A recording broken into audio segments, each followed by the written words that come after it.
Estimados estudiantes de la Corporación Universitaria Republicana, reciban un cordial saludo. El día de hoy vamos a trabajar nuestro segundo tutorial de electiva 4 de comunicación.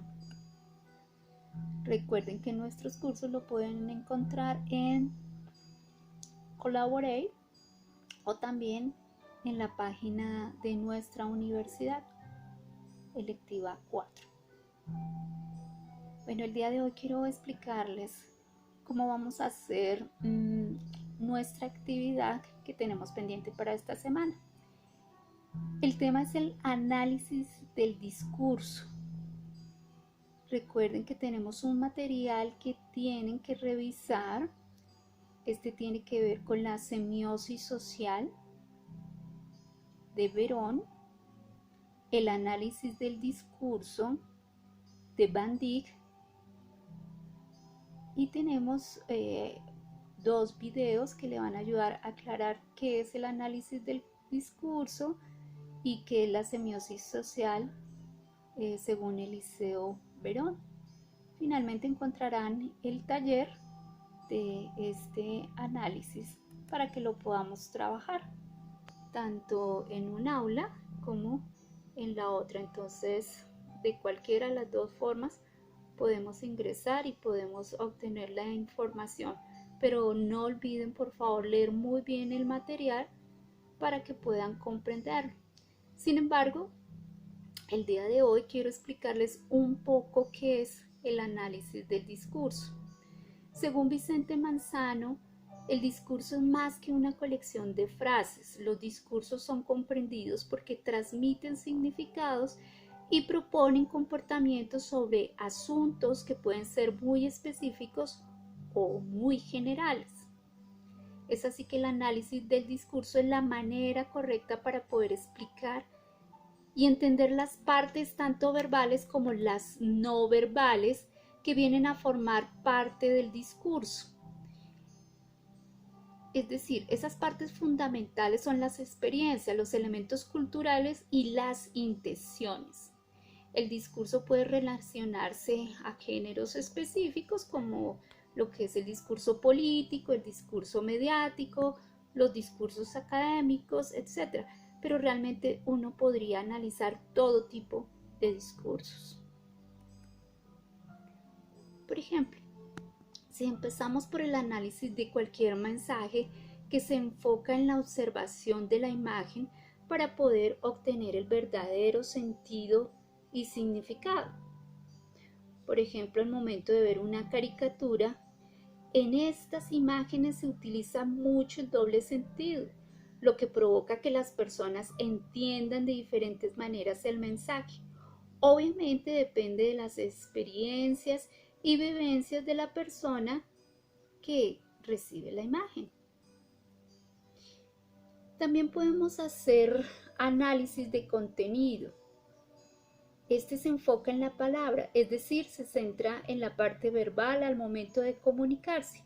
Por ejemplo, al mirar una película, las personas, al instante de hacer pausas o poner énfasis en ciertas partes, podemos entender de diferente manera lo que el hablante menciona. Todo tiene una intención, por eso fue que vimos antes los actos de habla, porque cuando nosotros hablamos con intenciones.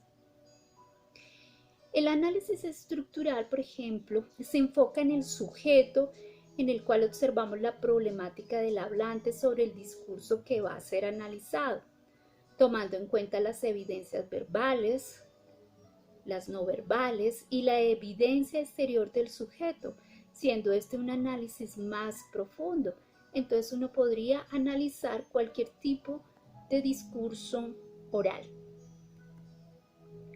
Recordemos que también puede haber un análisis hermenéutico que comprende todo, tanto lo verbal como lo no verbal del sujeto, el escenario, los elementos externos, el entorno, es decir, todo lo que se ve. Además se realiza también un análisis al público.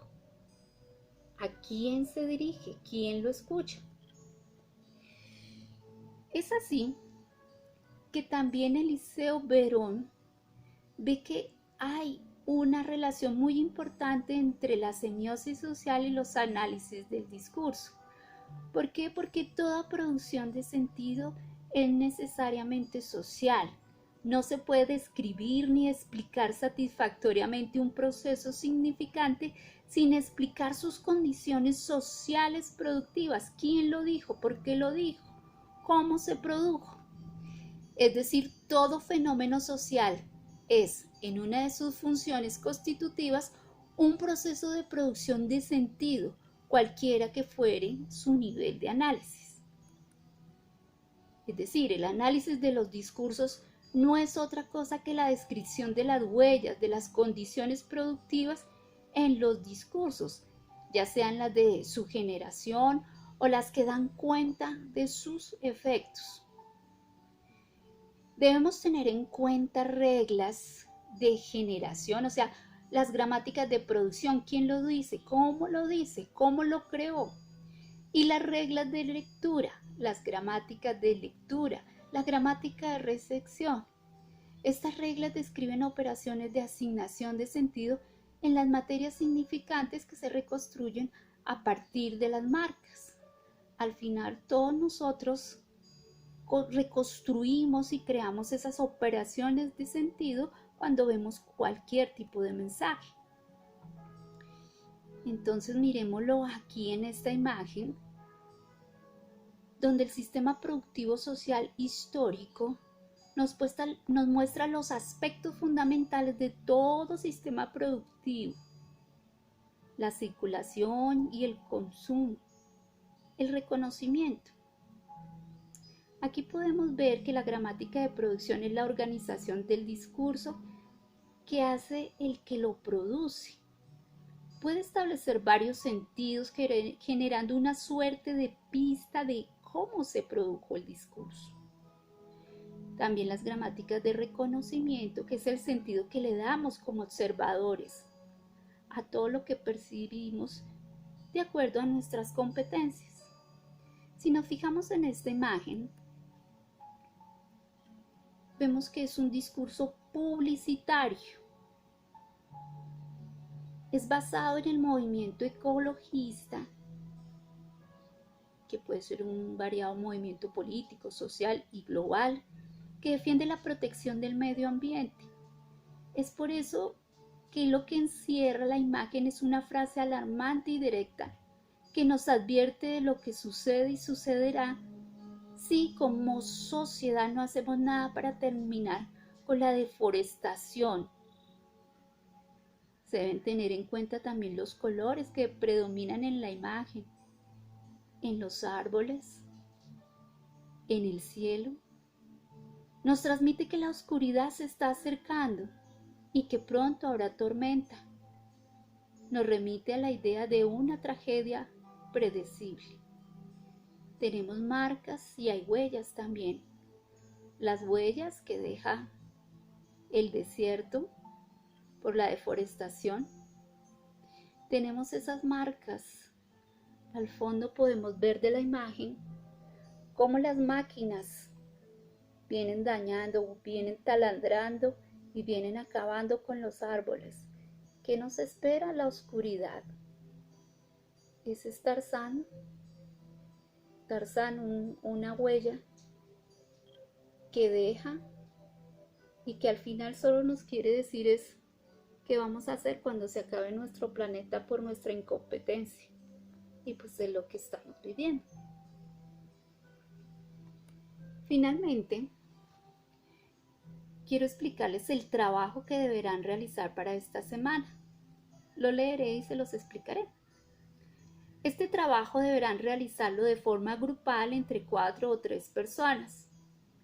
Luego de leer el material de semiosis social, presentación en PowerPoint sobre Verón y videos de Van Dyck y el análisis del discurso, deberán tomar una noticia o propaganda de actualidad que se transmita por 3 medios diferentes. O sea, lo pueden buscar en las redes sociales, en un periódico digital si quieren, o en físico, en una revista, en un video, puede ser de noticias, o una caricatura o meme. pero tiene que ser la misma noticia vista por 3 canales diferentes. Y lo que van a hacer es analizarla según la teoría vista, teniendo en cuenta que es el análisis del discurso, las condiciones sociales en las que se dice ese discurso, cómo se da ese fenómeno social en la producción de sentido, cuáles son las huellas de producción del discurso, cuáles son las marcas en el discurso, cuáles son las condiciones de reconocimiento, cómo lo aceptan los receptores. Y mirar finalmente si hay elementos de poder que manipulen esta noticia. ¿Quiénes lo hacen? ¿Por qué lo hacen? ¿Cómo lo hacen? Entonces, mientras van realizando su trabajo, se pueden dividir con sus compañeros que ven la misma noticia. Ahorita pues estamos llenos de noticias del coronavirus, entonces mirar en diferentes redes cómo se trabajan, pero también es libre, pueden trabajar el tema que ustedes deseen y analizar si nos están manipulando la información, analizar cómo lo hacen, si nos están proporcionando es miedo, si es real, si es mentiras, si se olvidó la política mientras esto pasaba, qué es lo que realmente está pasando, quién la produce, cómo es este fenómeno social. Tienen que analizar, reflexión, tienen toda esta semana para que lo trabajen. Cualquier pregunta me la hacen por los medios que les he mencionado. Y recuerden enviar el trabajo en formato Word, sea en el curso de Classroom o en la plataforma en la universidad. Recuerden enviar un archivo por grupo con los nombres de los integrantes. No olviden las normas APA, si citan, si tienen algún video. Excelente ortografía y redacción. No olviden trabajar de forma virtual por los diferentes medios de comunicación y los parámetros establecidos para su protección personal. No olviden, muchachos, todos estamos trabajando desde las casas, pero cuidándonos. Ya saben, estamos en una época un poco dura, pero bueno, con su ayuda y con la de todos lograremos salir adelante. Dios los bendiga, nos vemos en nuestro próximo tutorial.